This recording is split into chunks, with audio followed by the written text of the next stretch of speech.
friends, Mark Holmes here with my buddy Cowboy Jobu, and as always, thank you guys for watching, commenting, and subscribing to the Jobu Sports Report. Because without you guys, well, this just doesn't work. And here is a special treat, guys. This is actually our first Shrimp and Grits interview here in the Man Cave. And I have here Demario Davis, currently kind of with the Jets, but probably one of the hottest free agents, if the Jets aren't smart enough to re-sign him, that will be out there. One of the most underrated linebackers in the NFL. I believe 135 tackles, 97 solo ones, and 5 sacks. Demario, thank you very much for showing up here tonight. Hey, Mark, man, I appreciate you for having me on, man. It's a pleasure for you to have me in your spot. Man, I appreciate it. But forget about all the tackles and stuff. Actually, what I want you to do is I want you to tell everybody how you got to this point. Because listening to your story, growing up and things, and realizing second chances is really your whole life story. Yeah, man. Yeah. My mom had me when she was 16. I was born in College, Mississippi. Ended up moving with my mom out in Brandon, Mississippi. And, you know, where I'm from and the situation we're in is impoverished, below the poverty line type of situation. You know, my mom was always working at least 2.5 jobs. And so I just always kind of grew up. That was just kind of the norm for me. And, you know, my dad been in the Army, always, you know, going from place to place. You know, what my situation was, I had to look to men in the community, and the men in the community weren't doing necessarily positive things, and so I kind of gravitated towards that. The good thing was I was good on the football field, but the bad thing was, you know, I was getting involved with, you know, drugs, partying, girls, alcohol, all before I entered the 9th grade. You know, and so that's just kind of the world that I was in, and so my grades, of course, started to plummet. You know, I started getting a lot of mischief off the field. You know, got expelled from school. You know, had a couple run-ins with police officers, and, you know, I was just kind of a product of my environment. But, you know, I had a couple wake-up incidents, you know, when I was in high school, where I think God kind of grabbed my attention, and I got on the straight and narrow for my junior and senior year. I went from making C's and D's to making A's and B's, and it pulled my GPA up. And I went from playing offense. The coach brought me over to defense, played defense for the first time my senior year. And I think I went out and had like 100 and something tackles on defense, had like 7 sacks, like 6 interceptions or something like that. And at the end of the season, there was scholarship offers. You know, I didn't even really know what that was, but here was an opportunity for me to leave my environment, go to a better opportunity, get away, and really become a different person. And I took that opportunity. I went to Arkansas State. Unfortunately, I had the same mentality. My first year on campus, I went to jail. Me and one of my teammates was stealing, and ended up in jail for 3 days. But I had a guy who started to spend some time with me. Our team chaplain, he started to spend time with me, started to read the Bible with me, you know, teach me not to just go to church and say I'm a Christian, but to really model my life after God's word and what that really looked like and what that really meant. And that was what changed inside me to let me match the talent that I had on the field with becoming a better person off the field. And when those two met, you know, the sky was the limit. And so fast forward a few years, ended up getting drafted in the, getting drafted in the 3rd round. Met my wife in college, got married the same year I got drafted. Now, you know, 7 years later, or 6 years later, been married 5 years, got 3 beautiful children, raising them up in a godly household, in a godly home, which, you know, really is breaking a generational cycle. You know, I have a little son. His life will look drastically different than my life and my father's life and his father's life. And so that's just really what I aim for. You know, football is all good, but it's really about the person that you are off the field and with the rest of your time. Well, you know, this is the time of year that I always say that general managers and team owners basically are holding their breath and hoping that their players stay on the straight and narrow, because you always hear about incidents and things that are off the field. I know you're doing some work with United Way and things, and tell us about what you're doing right now. Well, that's how I'm in your spot, you know. I'm lucky. Believe me, I'm really lucky he's here in my spot. Yeah, because your wife is my boss as I extern with United Way. She's my boss too. And I get to extern with them because, you know, for me, it's about bridging that gap. I was able to make it and achieve my dreams, but I wanted to bridge the gap to people in that same situation that I was in when I was a youth, where there wasn't a lot of avenues to success, and I wanted to help create those avenues to success. So I started doing work in my community. United Way in my local town helped me do that. So I wanted to learn more about United Way on a national level and what they do and how to maximize those resources. And in doing that, I also realized not only can I grow my impact in my community, but I can also help other players from the same situation, from different locations, different cities, different states. I can help them bridge the gap for people in their neighborhoods and their communities to reach their dreams. And so that's what it's about. That's what we're doing at United Way, working on NFL player engagement. How do we reach players and help them deliver on their community impact? Incredible. And believe me, you are an incredible force. And I always say that NFL players, the power that you guys have to change lives is just immense. I can talk to my son all day long and tell him to do this, this, and this, and it goes in one ear, not the other. But somebody that's in your position that talks to him and stuff, they look up to you. And I wish that more players would get it like you do. But what do you think after your football career that you'll be doing? What are you looking at getting into, or have you not thought that far ahead yet? Oh no, I'm always thinking. I'm always thinking about that. And so, the number one thing that players have to have the ability to do is protect the resources that they get. So be a sponge to soak up as many resources as you can while you're playing. But the game is not for long. So one day you're not going to be a part of the game. So you have to protect all those resources and assets that you come into contact with.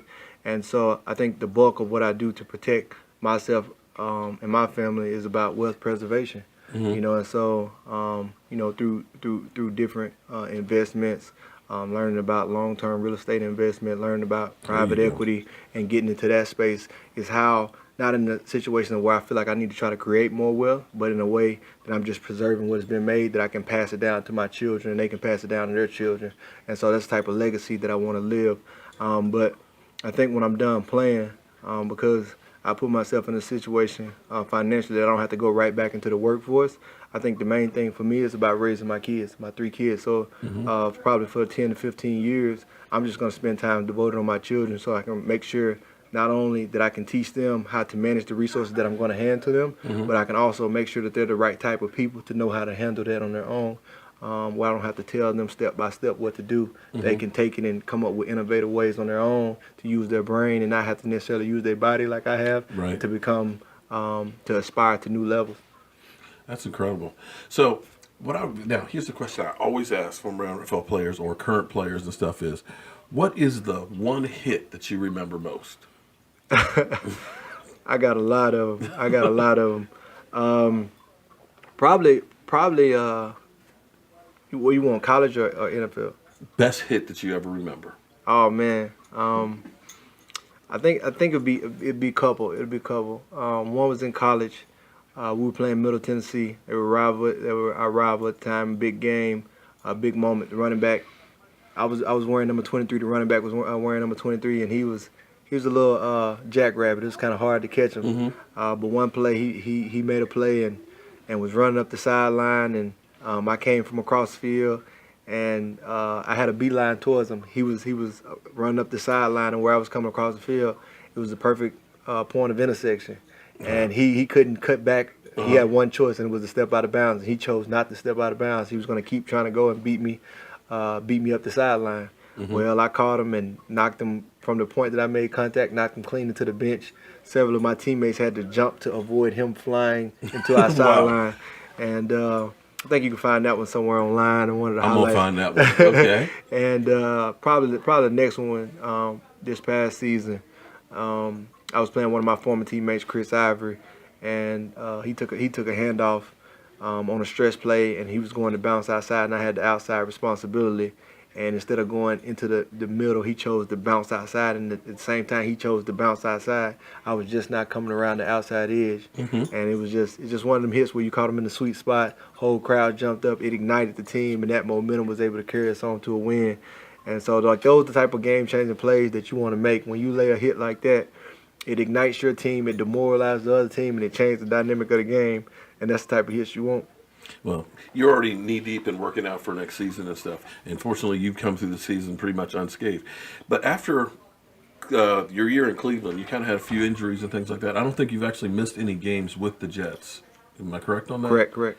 And what do you attribute to that, to being able to stay healthy for that many games? I mean, it's to me, seeing what you guys do, hit after hit after hit. I mean, it's literally like a car crash when you say every time you hit somebody. Yeah, that's correct. That's correct. I mean, the first thing you have to understand is injuries in our game is 100%. You know, and so anytime you see people go these incredible stretches, without missing a game or not missing a snap, it's pretty remarkable when you think about the odds. And so I think I attribute number one is just favor and protection from God. I'm a very spiritual person, so I got to make sure that that's always number one. And so because a lot of stuff that you can't control, sometimes situation and plays you just can't control.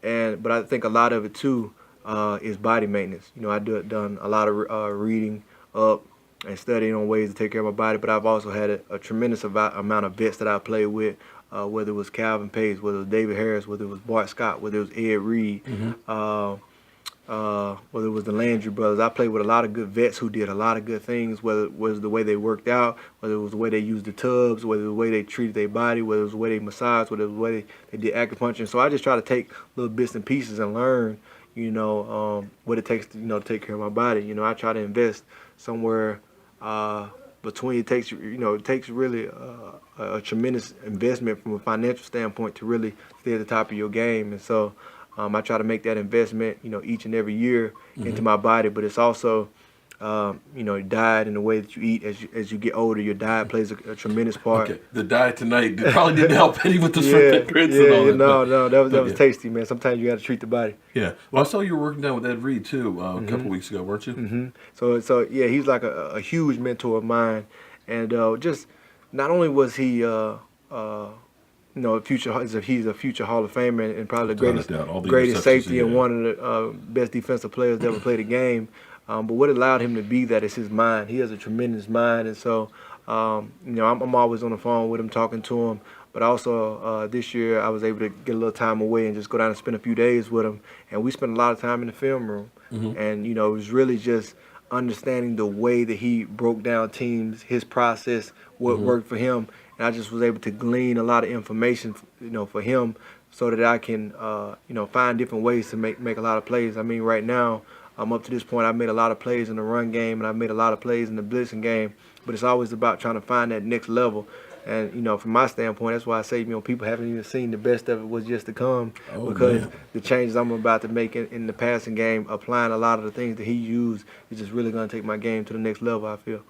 Well, I got to tell you, because originally they weren't looking at you being a starter this year, were they? Yeah. And you basically took the reins on that one. And, you can see the energy that you have on the field and stuff when, they have the games where you're mic'd up and everything else. I love the enthusiasm that you have because it really looks like you're having fun out there. Oh, man. This is the game we've been playing since we were kids, and then being able to make it to the league, it's a dream come true. And so it's not a day that I take for granted. It's not a day I take for granted in the film room, not a day I take for granted in practice. And the games, it's just, the electricity and the energy that's down on that field, it's electrifying. And it's hard not to play with your hair on fire. And so I just try to bring that to the table each and every game. And especially when they're looking at you as a leader, the way that you step on the field is going to be mimicked by the rest of your team. So if you're down, your team's going to be down. If you're up, your team is going to be up. And so just having that and understanding that, it takes a whole different element into my process. Just understanding they looking at me. When I give the sign and say go, that's when the dog is unleashed. And so I take that process in. As a general, I got to make sure that my troops are ready. But not only do I got to make sure my troops are ready, I got to make sure I'm ready, because the buck, starts and stops with me. And so that's the mentality that I take into each and every week of preparation. And then on Sunday, it's all about letting it go. Well, you really sound like you're a student of the game and really putting in the work and stuff to get to achieve what you're achieving. So tell me, who is the worst running back that you've ever had to tackle? Worst mean like hardest? Hardest. Oh, that would be probably my fourth season in the league, playing against Jamal Charles. So that was either 2015 Jamal Charles. Yeah, before his big injury. Man, he was unreal, man. His start and stop ability was, he could really be running, 20, 25 miles an hour and hit the brakes. And so Like tackling a bull. Yes, huh? yes. So it's not even like tackling a bull. It's like chasing a road runner. Okay. So the caddy, he can get you running fast one direction, and he hits the brakes. You can't stop that after running that fast. So he running 20 miles an hour. It's probably 80% his speed, and that's 100% of yours. Well, when he hits his brakes and you try to stop to make the tackle, you realize that he stopped, but your body is still going to the side. And the next thing you realize, you on the film and you ran up and had a clean tackle and you didn't even touch him. And he has the ability. I remember watching film and I'm looking, I'm like, man, these guys are taking all these bad angles. Man, bad angle, bad angle, bad angle, bad angle. I'm like, oh, they just missing these tackles, bad angles. Well, little did I know, he's creating those angles. He's creating those bad angles with that burst stop ability. And I was on the field, I was like, oh, okay. I should have had, I probably should have humbled myself a little bit and tried to ask why they taking these bad angles. And so, yeah, he was definitely the hardest. And I didn't get to see him again to this past year, but he's aged a bit. He ain't the same running back, so it wasn't as much of a challenge. But 20, I think it was 2014 or 2015, Jamal Charles, definitely the hardest player I ever played against. Well, you're technically a free agent. We'll see if the Jets end up re-signing you, but I guarantee you there will be plenty of people knocking on your doors that will definitely want to have you on their team. I can think of one that could definitely use them. But we won't talk about that. But my man, Demario, thank you very much for your time. Hey, I and appreciate stuff, you, man. brother. And guys, Demario Davis, if you don't know who he is, come out from underneath the rock, because he is definitely one of the most underrated linebackers in the NFL. 135 tackles, 5 sacks, 97 solo tackles, which led the NFL. So guys, I'm Mark Holmes. This is Cowboy Jobu here with Demario Davis. And thank you guys for watching. God bless people. That was incredible. Here comes the blitz. He's under pressure. Up the middle. Scramble. Down he goes. Let's go!